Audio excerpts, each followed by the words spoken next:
नमस्कार। मैं doctor Vijayalakshmi, assistant professor Hindi विभाग, जगत तारण गर्ल्स पीजी कॉलेज प्रयागराज से हूँ। आज मैं आपके समक्ष मध्यकाल के एक महान कवि तुलसीदास की एक अमर कृति विनय पत्रिका से एक पद उद्धृत करूँगी, उसकी व्याख्या करूँगी।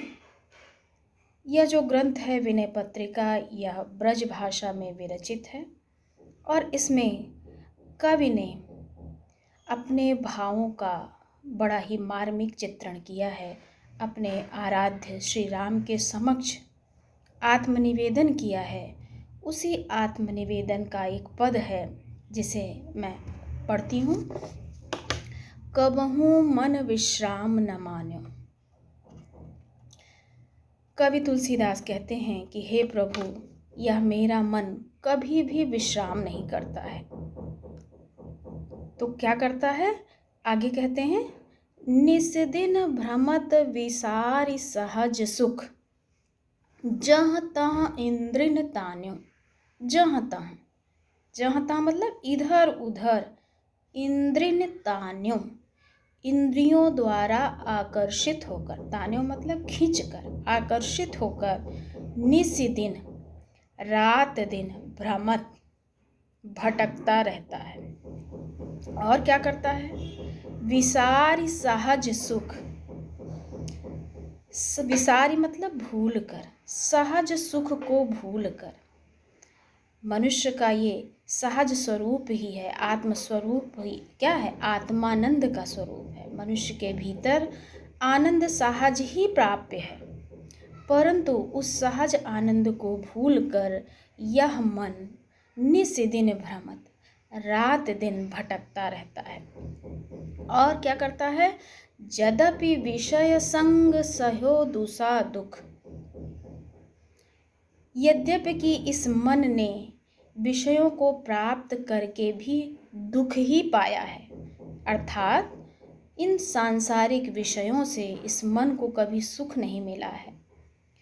जिस सुख की तलाश में ये भटक रहा है, उस सुख की प्राप्ति नहीं होती है, बल्कि निरंतर यह विषम जाल अरुझान्यो, एक विषम जाल में फंसता ही जाता है, एक दुष्चक्र में फंसता ही जाता है।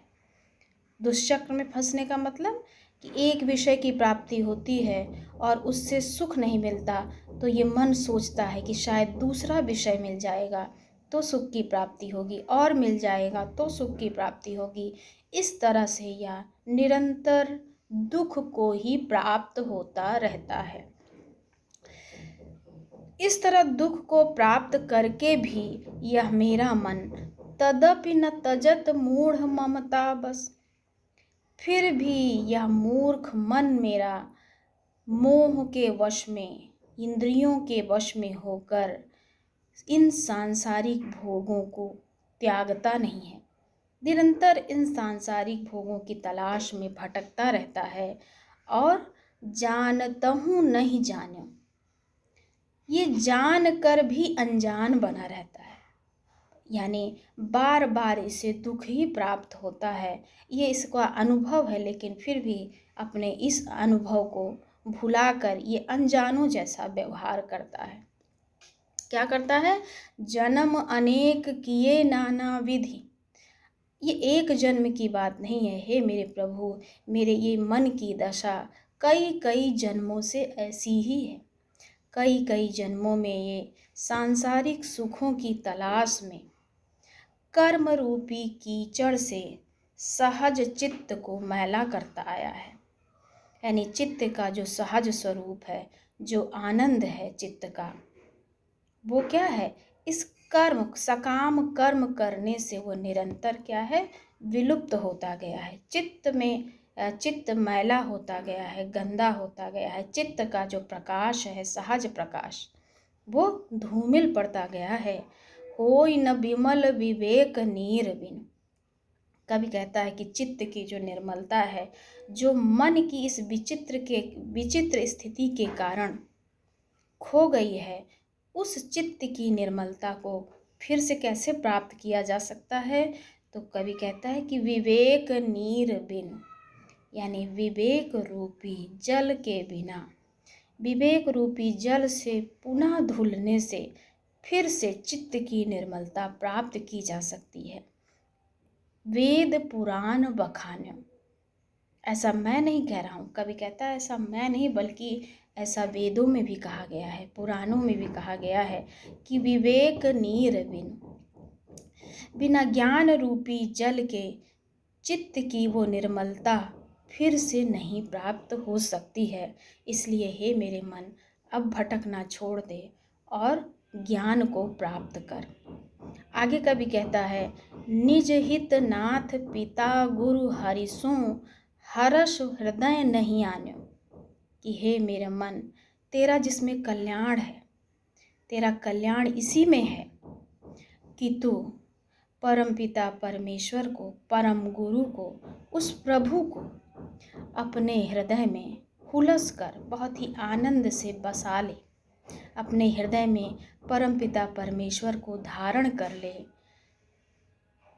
तभी तू सच्चे सुख को प्राप्त कर सकता है।